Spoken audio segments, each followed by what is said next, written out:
Today's headline. Federal রিজার্ভের governor Elisa কুককে অপসারণের ডোনাল্ড ট্রাম্পের উদ্যোগ গতকাল ওয়াশিংটন ডিসির একটি আদালত সাময়িকভাবে আটকে দিয়েছেন। ভোটার তালিকায় কুকুরের নাম।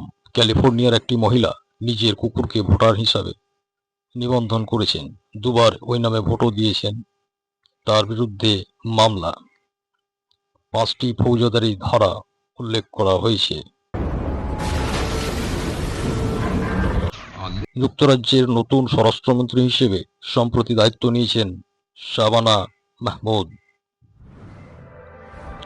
চলমান সংকটের সমাধান খুঁজে বের করতে বিক্ষোভকারীদের সঙ্গে আলোচনার টেবিলে বসার আহ্বান জানিয়েছেন নেপালের সেনাপ্রধান অশোক রাজ সিংদেল।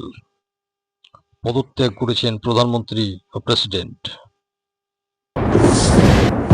প্রথমবারের মতো চীন রাশিয়া মঙ্গোলিয়া যৌথ সীমান্ত প্রতিরক্ষা মহড়া সম্পন্ন করেছেন। On this planet,